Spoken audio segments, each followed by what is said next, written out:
Assalamualaikum warahmatullahi wabarakatuh. Alhamdulillahirabbil alamin wa bihi nasta'in ala umuri dunya waddin wassalatu wassalamu ala asrofil anbiya'i wal mursalin sayyidina Muhammadin wa ala alihi wa sahbihi ajmain. Subhanaka la ilma lana illa ma 'allamtana innaka antal alimul hakim. Rabbi israh li sadri wa yassir li amri wahlul 'uqdatam min lisani yafqahu qawli. Amma ba'du.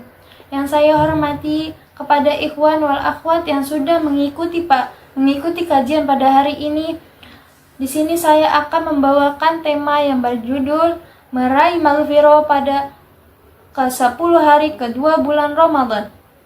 Alhamdulillah, kita sudah sampai di fase pertama yang sangat berat karena tubuh dan pikiran kita berusaha beradaptasi pada bulan puasa. Maka 10 hari kedua bulan Ramadan ini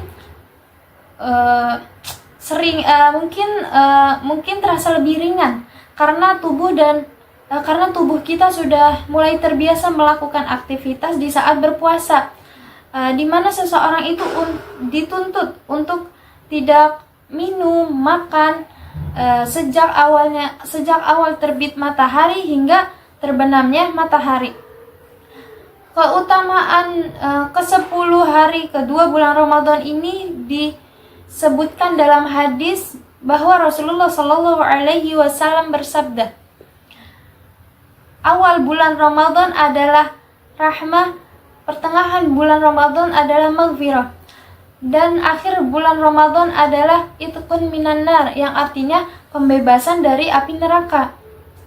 Pada fase kedua bulan Ramadan ini Allah membukakan maghfirah atau ampunan yang seluas-luasnya. Jangan sampai kita melewati hari-hari yang penuh ampunan yang telah dijanjikan oleh Allah Subhanahu wa taala dengan mensia-siakan.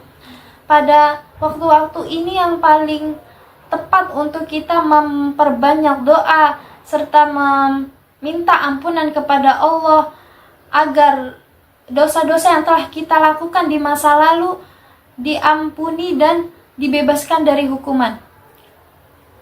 Amalan apa saja yang kita raih dalam ke-10 hari kedua bulan Ramadan ini? Yang pertama, perbanyaklah melakukan sholat malam. Perbanyak melakukan sholat malam. Salah satu amalan yang kita perbanyak di bulan yang penuh berkah ini adalah sholat tahajud. Sebenarnya tahajud sah-sah saja dilakukan sehari-hari selain di bulan Ramadan, karena sholat tahajud memiliki keutamaan, keistimewaannya tersendiri, sebagaimana diriwayatkan dari Abu Hurairah radhiyallahu an, Nabi Muhammad sallallahu alaihi wasallam bersabda, Allah Subhanahu wa taala turun ke langit bumi setiap malam. Ketika tersisa sepertiga malam terakhir, kemudian Allah berfirman, siapa yang berdoa kepadaku akan kuijabah doanya, siapa yang meminta kepadaku akan kuberi, dan siapa yang memohon ampunan akan kuampuni. Hadis riwayat Bukhari, Muslim, Abu Daud, dan lainnya. Yang kedua, berdoa tilawah Al-Quran. Berdoa tilawah Quran, selain membaca tartil dan suara yang indah, Nabi juga berdoa ketika tilawah di tengah bacaan. Berdoa di tengah membaca Al-Quran adalah sunnah Nabi yang jarang diamalkan kecuali bagi yang mengetahui ilmu dan adab membaca Al-Quran. Sebagaimana dalam hadis riwayat An-Nasa'i yang berbunyi, diriwayatkan dari sahabat Huzaifah bahwa dia melakukan sholat malam di samping Rasulullah Shallallahu Alaihi Wasallam bersabda. Beliau membaca surah ketika sampai pada ayat yang menerangkan azab, beliau berhenti dan meminta perlindungan. Ketika sampai pada ayat yang menerangkan rahmah, beliau berhenti dan berdoa memohon rahmah. Dan ketika beliau ruku, membaca Subhana Rabbil Azimi, dan ketika beliau sujud beliau membaca Subhana Rabbiyal A'la, hadis riwayat An-Nasa'i. Yang ketiga, berzikir. Berzikir pada 10 hari kedua Ramadan merupakan kesempatan yang telah diberikan oleh Allah Subhanahu wa taala untuk mengurangi dosa-dosa yang telah kita perbuat dengan memohon ampunan dengan tulus dan bersungguh-sungguh serta bertaubat dari hati yang paling dalam. Insya Allah pasti mendapatkan pengampunannya.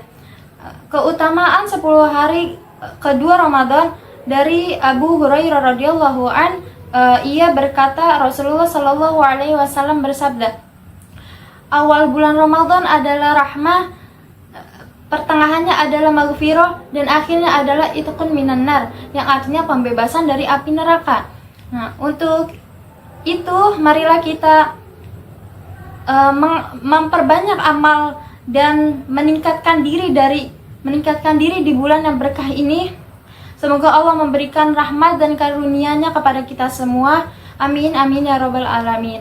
Wallahu a'lam bishawab. Wallahu muwaffiq ila aqwamit thoriq.